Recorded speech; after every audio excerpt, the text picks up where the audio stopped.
Hello everyone, welcome to my class.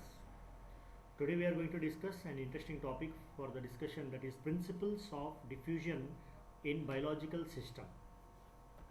On the left hand side you can see the image, the process of diffusion.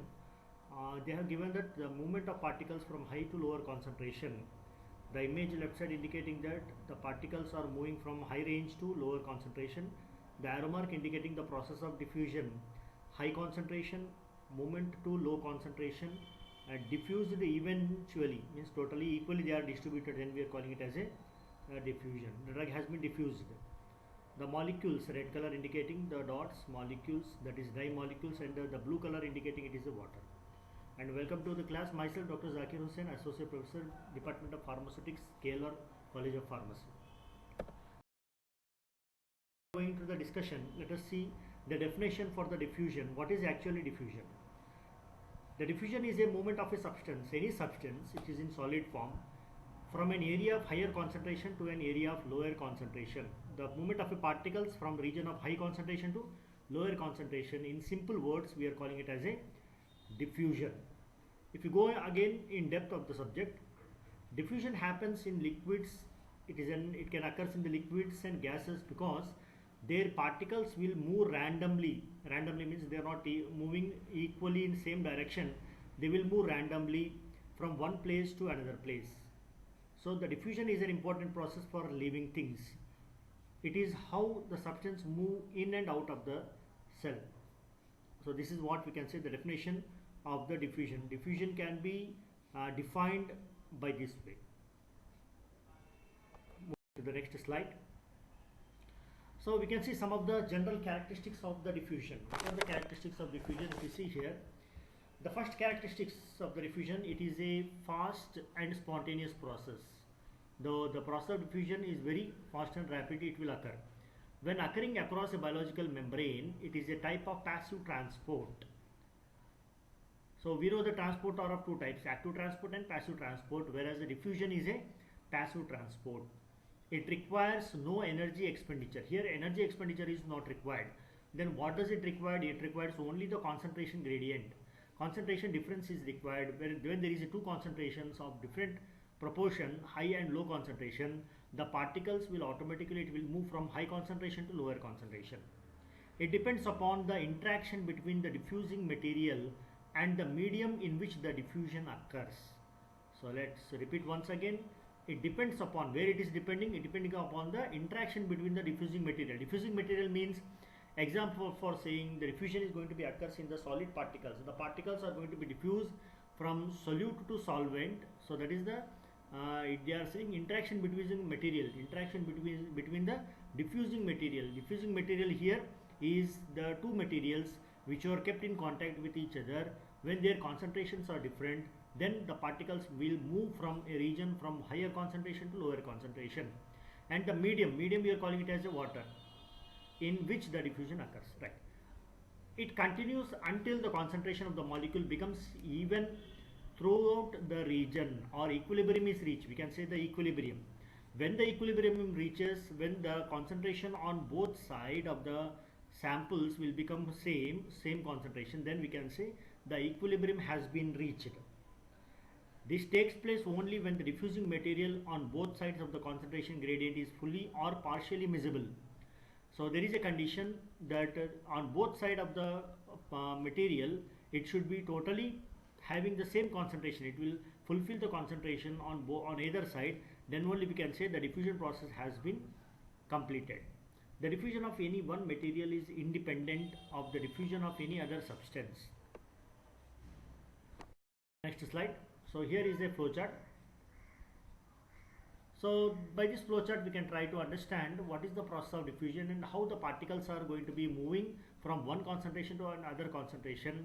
When we can say on equilibrium has been reached, you can see in the high concentration what is the condition. The dots you can see it is very clubbed and very near to each other. The movement of particle, when the particle starts moving from a region of higher to lower concentration, when the particles are moving towards the lower concentration, these particles are dispersed, they are separated with each other, and then when the equilibrium has been reached, the particles totally diffused. Then we can say it has been reached the equilibrium. The particles will remain independent separate entity, and thereby the concentration has been balanced on either side of the medium. So we can see the flowchart arrow mark indicating that this is the direction where the drug is going to be diffused from higher concentration to the lower concentration. Net movement from a region of high concentration to a region of lower concentration. Next slide. The diffusion phenomena. So what is the phenomena of diffusion? Basic phenomena, if you see, the phenomena of diffusion depends upon the 5 parameters. They are release of drug from dosage form, ultrafiltration, microfiltration, nanofiltration, permeation and distribution of drug in living tissue, estimation of molecular weight of polymers, then prediction of absorption and elimination of drugs. So on this, based on this phenomena, the diffusion principle is going to be working. Next slide. Release of drug from the dosage form. The first phenomena we are observing now. How the drug release is going to be observed? The drug release is going to be observed from the dosage form based on the dissolution parameter, diffusion, osmosis, partitioning, swelling and erosion, and targeting. Dissolution, we know there are several methods are there how we can perform the process of dissolution. Diffusion, just now we have discussed about the diffusion. Diffusion molecules movement of the particles from higher concentration to lower concentration. Similarly, osmosis, that is swelling of the particles after entering into the particular cell. Then partitioning is dividing and swelling again. Then erosion and targeting, particularly the drug is targeted. After when the drug is targeted, how it is going to be released from the matrix. Next slide, we can see that is first one, ultrafiltration. So this is the phenomena. In the previous last 2 slides, what we have seen, the diffusion phenomena. This is the point number 2, ultrafiltration. It is indicated with the symbol UF. Is a water purification process in which water is forced through a semi-permeable membrane. Suspended solids and higher molecular weight solute remains on one side of the membrane. The retinate side means the other side of the slide, while water and low molecular weight solute filter through the membrane to permeate the side. So ultrafiltration is a process by which we can say the particles has been diffused from one concentration to other concentration. So in this process, what we come to understand that in ultrafiltration process, the higher molecular weight solutes, whatever the substances are there, that are kept aside, whereas the lower molecular weight substances which can able to diffuse from the membrane, only that particles are going to be migrated or transported. Next, microfiltration. It is denoted by symbol capital M and capital F. So it is loosely defined as a membrane separation process to remove the particles having average molecular weight more than 400 daltons, 4,000 daltons, using membrane with a pore size varying between 0.05 and between 0.05 and 10 micrometers under an operating pressure of less than 2 bars. Next, nanofiltration. The nanofiltration is a membrane filtration based method, that use nanometer sized through pores that passes through the membrane. The nanofiltration membrane have pore size of 1 to 10 nanometers, the smaller than that used in microfiltration and ultrafiltration. So this nanofiltration is having, as the name itself indicating, it is nanometer in size, which is less than the micro and ultrafiltration processes, but just larger than the reverse osmosis. It is little bit more larger than the reverse osmosis process, where the process of diffusion can be observed, where the molecules are going to be transported from higher concentration to again lower concentration. Comparison all these parameters, that is microfiltration, ultrafiltration and nanofiltration.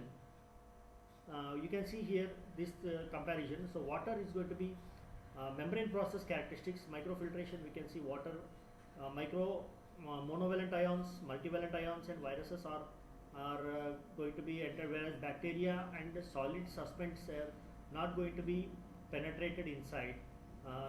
Suspended solids, because its molecular weight is somewhat more when compared to other substances, thereby what happened, these suspended solids are not going to be penetrated inside the membrane. Similarly, ultrafiltration, the down arrow mark indicating it is penetrated or it is permeable towards the membrane, whereas the viruses, bacteria and suspended solids are not permitted. Similarly, we can see the multivalent ions also. It is not possible for permeation in the nanofiltration because of the pore size. The membrane size 10 to 5 to 10 nanometers range is there. Because of this less very minute pores, the multivalent ions also cannot able to be transferred. Similarly, viruses, bacteria and suspended solids, though it's becoming the molecular weight of that substances are very much more size when compared to the membrane in nanofiltration, it is highly impossible for to cross through the membrane. That is the more complication thing. So this is the comparison of the membrane process. The flowchart displaying various filtration process by which the drug is going to be diffused or membrane through the membrane filtration. Coming to the next slide. Permeation of drug in living tissue. So this is the example we are taking here. This is general example. Before the slides, what we have taken the microfiltration, nanofiltration, ultrafiltration. This is a general example where the solid particles are going to be migrated or diffused from the region of higher to lower concentration. The same example we can see in the living tissue by the permeation of a drug. By taking an example, the process of permeation involves the diffusion of molecules. Any diffusion, any permeation process will follow the diffusion phenomena. Similarly, it is called as permeant through a membrane or interface. Permeation works through diffusion. As I told, the phenomena works on the principle of diffusion. The permeant will move from higher concentration to lower concentration across the interface. This is the common thing. Then what is the new thing here? A material can be semi-permeable with the presence of a semi-permeable membrane. Only molecules or ions with certain properties will be able to diffuse across such a membrane. This is the common thing. Then what is the new? This is very important. The mechanism what we are explaining now, this is the mechanism which is going to be observed the permeation of drug in the living tissues. The mechanism in the biology where fluids inside a blood vessels need to be regulated and controlled. So what is the saying?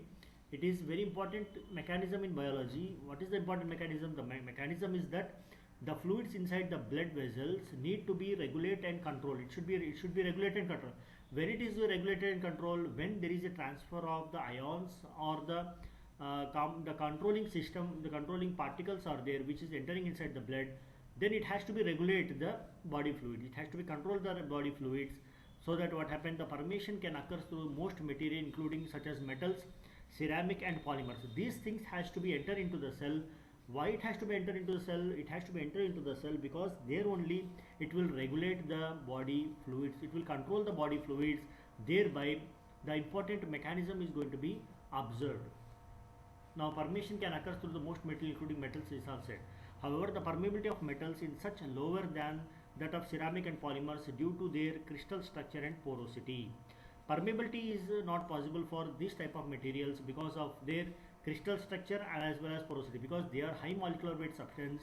Sometimes it will not be able to cross the membrane. Thereby what happen, the drug which is going to be permeated into the living tissue, it not going to be achieved. When it is not going to be achieved, what happen, the blood the fluids cannot be controlled inside the blood.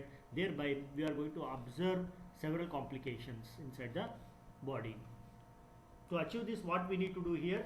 So the permeation of the drug in the living tissue can be achieved by controlling the particle size, by reducing or minimizing the size of the particle, such as the crystal structure or the porosity of the material such as the polymers. If you reduce the size of the particles, then automatically what happens, the permeation will increases. If the drug permeation increases, it will directly enter into the living tissue. Thereby it will do its function. Next slide. Drug permeation mechanism through the lips skin. So this is one of the example we have taken here. One flowchart we have taken to show that how the drug is going to be penetrated inside the tissue, that is the skin tissue in the lips region. First of all, you can see the structure of the lips. The stratum corneum we can observe there. Epidermis is there. Below the epidermis there is a dermis region.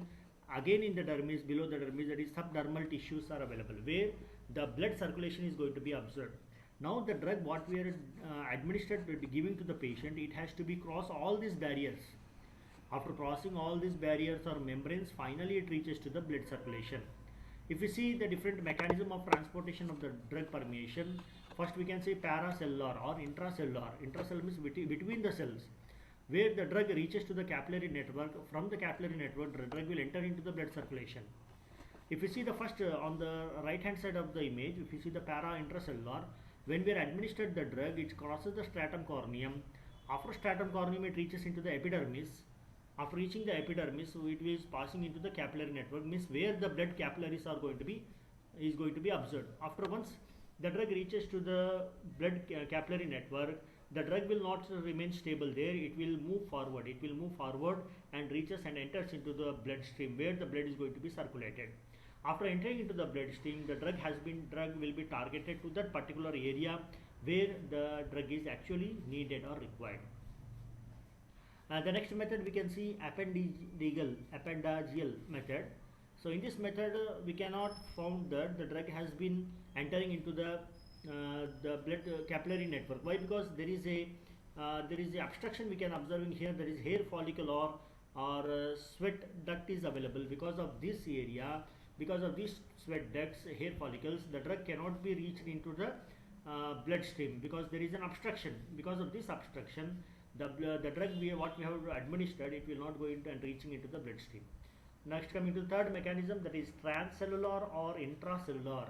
Similarly, what is the difference between the para and transcellular? Here in paracellular, we can see the image which is zigzag line has been done, where the drug is going to be entered in between the cells and enters into the capillary network, finally reaches to the bloodstream. Whereas in the transcellular, the drug is introduced, drug is penetrated, directly targeted into the blood circulation. Here also the same thing can be observed in both the mechanism. The common thing we are observing that the drug is going to be reached and entering into the capillary network. From the capillary network, it enters into the blood circulation. But whereas in the appendageal method of drug administration, here because of the presence of hair follicle and the sweat duct, the drug cannot reaches to the capillary network.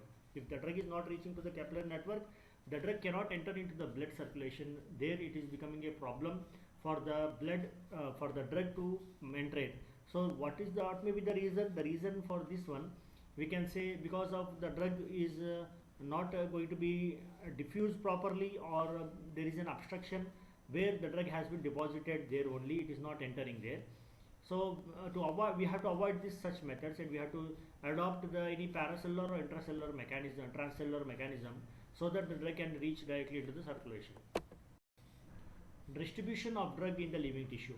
So before this slide, we have observed one parameter. Now we are going to discuss how the drug is going to be distributed. After reaching the blood circulation, how it is distributing. The extent of drug distribution into the tissue depends upon the degree of plasma protein and tissue binding. After reaching the blood circulation, it depends, very important parameter we have to observe here, how the drug is going to be binded to the tissues, proteins, how it is going to be binded.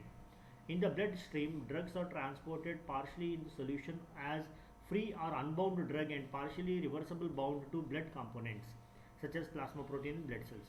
Drug distribution refers to the movement of a drug to and from the blood and various tissues of the body, example fat, muscle and brain tissue, and the relative proportion of the drug in the tissue. Drug distribution refers to the movement of a drug to and from the blood, various tissues of the body, example fat, muscles and brain tissue, and the relative proportion of the drug in the tissue. So distribution can be observed by forming not in the form of just as a complex. The drug has to be distributed and it has to form a binding complex with the plasma protein as well as the blood components. From there, the drug is going to be transported to the particular site. Distribution can be seen with the help of the flow chart, the elimination, metabolism, drug. So from the right hand side, you can see the drug arrow mark indicating the drug will enter into the gut. After the gut, that enters into the unbound drug or bound drug, whether the drug has been bound with the proteins or it is remaining unbound. So if it is unbound, then it has been transported to the process of metabolism. From the metabolism, if it is an inactive drug, again it is eliminated. If it is an active metabolite, then the drug is going to be converted into the active form, then it starts showing its response. Again, if the drug is bound drug, it enters directly into the bloodstream where it reaches to the receptor. From there, the therapeutic effect is observed. The same way, the side effects are going to be observed. After metabolism, the drug has been converted to active metabolites. It is entering into the receptor. From the receptor, the drug is directly targeted to the particular site. Then finally, after metabolism, drug has been eliminated. After active metabolites also, after getting the response, the drug which is inactive metabolites, that is going to be eliminated. Estimation of molecular weight of polymers. The molecular weight and molecular weight distribution of a polymer, one of the most widely applied method is that is the gel permeation chromatography. Gel permeation chromatography is a term used for when the separation techniques size exclusion chromatography called SEC is applied to polymers. This gel permeation chromatography is conducted almost extensively in chromatographic column. The experimental design, so this method, why we are using this method? To estimate the molecular weight of a substance, because if you get the idea of the substance molecular weight, based on that only we can see whether the drug is going to be diffused or it cannot be diffused. If the weight of the molecule, if the polymer weight is above the range, then we can directly say that this particle weight is very molecular weight is very much large, that's why it cannot able to be transfer across the membrane, it cannot cross the membrane. So to study that one only, we are estimating the molecular weight of the polymers. For this method, we are selected the gel permeation chromatography. So let us see this what gel chromatography is conducted almost extensively in chromatographic columns. The experimental design is not much different from the other techniques such as the gas chromatography here, HPLC, or some other techniques. It is not so much complicated. It is nearly similar. Some principles are going to be different. Columns, the experimental design is not much different from the other techniques of the liquid chromatography. It is nearly similar to the liquid chromatography, LC. Samples are dissolved in appropriate solvent. In the case of GPC, this tends to be organic solvent, and after filtering the solution, it is injected into the column. Organic solvent, the drug has been, component is dissolved in the organic solvent, then it is injected into the column. The separation of multi-component mixture takes place. From there, different mixtures are separated. The constant supply of fresh eluent to the column is accomplished by the use of a pump. With the help of a pump, we are continuously supplying the fresh eluent, fresh solvent. Since most analyte are not visible to the naked eye, a detector is needed. That's why to identify which molecular weight, which polymer is having which molecular weight, there we need a detector. So often multiple detectors are used to gain additional information about the polymer sample. So for having more components, for having to identify more polymer molecular weight, we need more detectors. One is the drawback for this gel permeation chromatography. So if you go on arranging different number of detectors, it will become burden for the manufacturer or the producer to get the results. We definitely will get the accurately results, but if you go on increasing the detectors, that's not the it's not the economical way for finding out the polymers. So often multiple detectors are used to gain additional information about the polymer sample. The availability of a detector makes the fractionation convenient and accurate. So of course we will get the accurate results are there from the GPC, but we have to bear here so many what we can say, so many detectors are required. With the detectors only we can able to identify which polymer is having which molecular weight. Right. So principle general gel permeation chromatography, we can see solvent supply is there, where the mobile phase, which is an organic solvent deliver system from the injector, so where the sample is injected, then it reaches to the column where the detectors are available. So from the column again detectors are available. So what they are saying here, they have to arrange it in GPC, we have to arrange so many number of detectors. As we go on increasing the number of detectors, the molecular weight of the polymer can be easily identified, which is going to be recorded in the data system. From there we can identify which polymer is having which molecular weight. At the bottom of the slide also we can see example they have taken here. This is the columns, the vertical columns are arranged. From there solvents samples are injected. The concentration detectors are available on the left hand side. The sample mixture, so initially it is a mixture, again it is after entering into the column, the particular mixture is going to be isolated or divided or separated, and particular molecular weight has been identified. At the baseline we can see the chromatogram, we can see a large peak, so indicating the sample has been observed the molecular weight, again down peak and type peak. The retention time is going to be observed. Next, based on the retention time only we can determine the molecular weight of the substance. Prediction of drug absorption, how the drug is going to be predicted. The oral absorption of drug is highly dependent on various drug specific properties such as particle size, drug solubility of different drug forms. Oral plasma protein prediction of the drug models, PBPK models can be utilized to quantify how changes in these properties influence oral absorption through the use of the sensitive analysis. And the next slide, how we are going to detect with the help of the formula K is equal to Cu dot Q by Cb, whereas K is the clearance, Cu is the urine concentration, millimoles per liter, and Q is the urine flow, outflow of the urine at volume per time. Then Cb is the plasma concentration. Next slide. Right. So with this discussion, we have get some of the information about the topic we have discussed till now. Hope you have understand. This is, as I told, and every presentation I am saying the same, repeating the same word. This is not the complete information provided for the student. It's an idea, basic idea for you, so that by taking it as a reference, you can go for further references. You have to search through the internet, textbooks you have to follow. You have to take it as an idea, so it will become an small information for you. By you taking from this information, you can prolong the discussion, you can elaborate the topic for the discussion based on your requirement. Thank you one and all for bearing with us, and please like, share and subscribe for the updated videos. Thank you one and all.